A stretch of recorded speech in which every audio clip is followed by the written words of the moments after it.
Captain's Log, Subdate 200413.1. I just found out that I have a transporter pad next to my cot.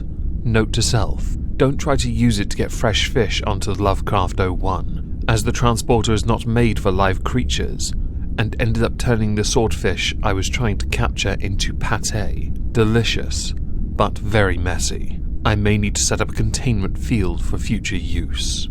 For the sake of this video, I would like for you to consider it the next Halls of Injustice. I know what you're all thinking. Omegon, don't you usually release these on Friday? Yes, I do.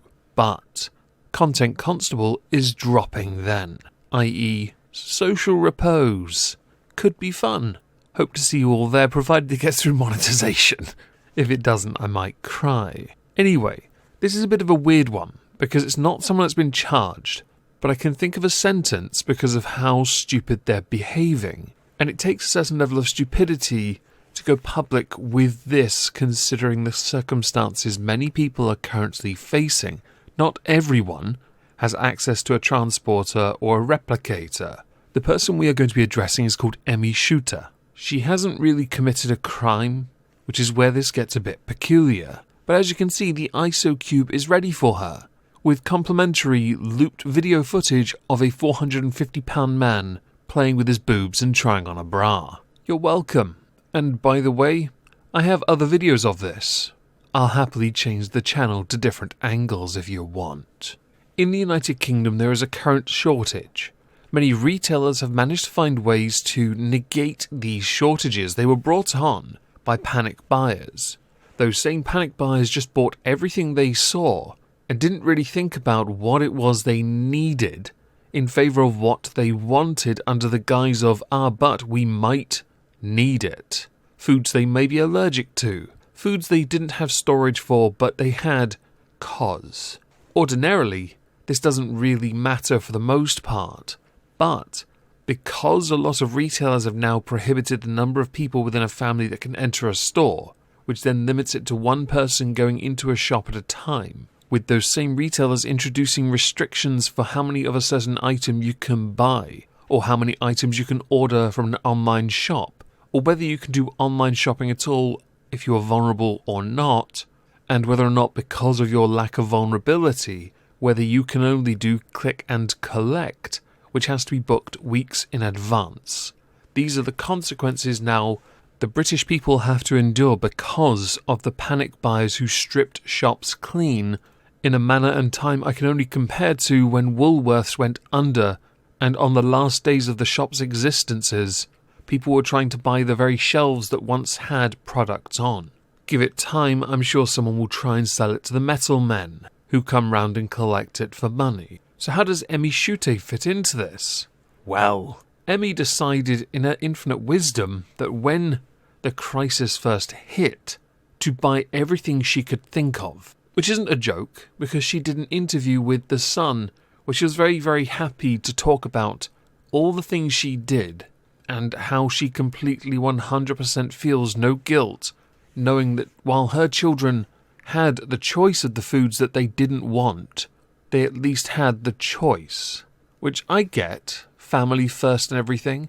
Let's just ignore the number of people going to bed hungry because there isn't food in the shops, and yes, do I need to continue that sentence, you selfish prick?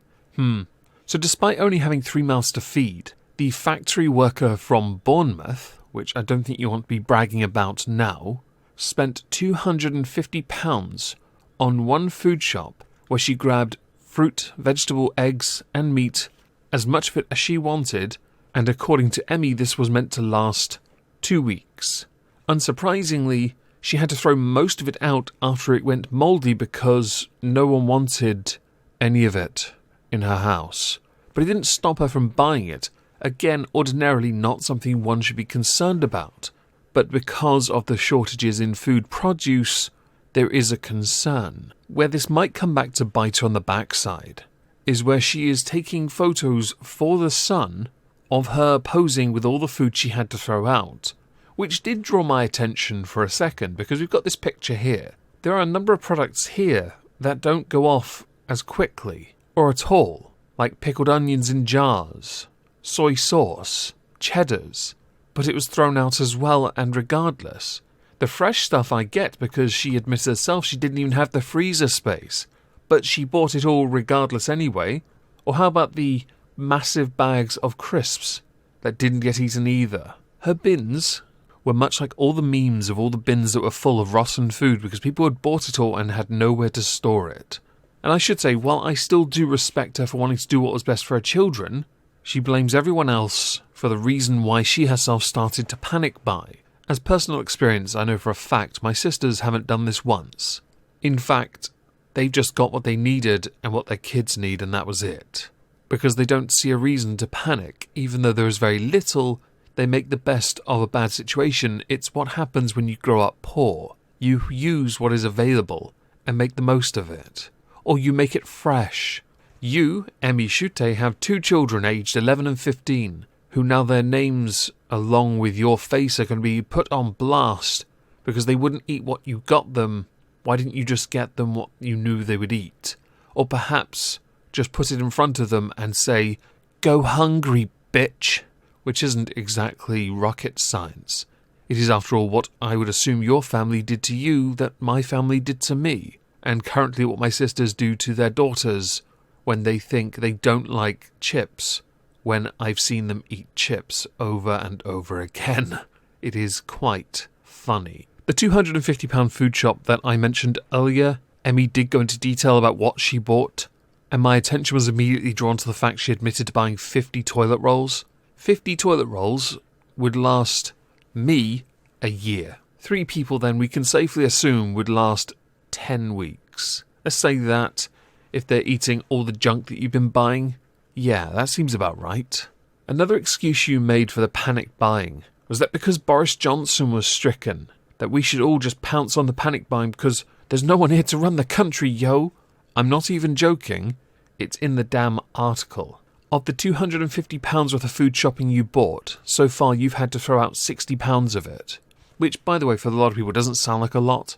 £60 is what my sisters spend a week for themselves. That's 2 adults and 3 daughters, 2 of whom are lactose intolerant and require goat's milk or dairy-free products, which are harder to buy because panic buyers like you again didn't think of dietary restrictions and just grabbed anything you could get, which is incredibly selfish because it's harder to get dairy-free now than it ordinarily is, and it's already quite difficult at the best of times when in my town there's only one actual retailer that sells a reasonable amount of dairy-free, and it's not exactly cheap. Emmie has confessed that now she is on universal credit because her workplace shut down. She's only able to spend about £100 a week on food and will spend £100 a week on food. I get it. Family to feed. Got to make sure they're clean as well. I do, however, want to say this, and I will restate it over and over again. Just because you've bought everything for yourself doesn't now free you from the consequences of your own selfishness. Many people have had to make sacrifices. It is well known and established. But panic buying achieves nothing. At present, the only people that benefit from this are the retailers who are making bank on your reckless spending, especially when you didn't even bother to get the food your kid would always eat, which means you'd then be able to spend your £250 that you did spend and wasted so much of it, just under a quarter by the way, on things they wouldn't eat, like chickpeas. By the way, chickpeas are fantastic, as a filler to something else. I'm guessing these are the type of kids who wouldn't eat edamame but would happily eat wasabi. Not going down that rabbit hole, don't have time, so to the sentence. As the police are getting stricter in the United Kingdom, and to the point where they may just start putting locks on everyone's doors, give them a chance. Feels more like Mega City 1 already. I'm going to stick you in an ISO cube until I can be bothered to let you out. Your food, though, your rations while you're in your cell, Emmie Shute, are going to be the food you've thrown out. I wish you nothing but the best of luck trying to get through this. I know you worry about getting ill yourself, but don't worry. ISO cubes behind a level 10 force field. Ain't no one getting sick from you. I'll make sure your children get some ration packs.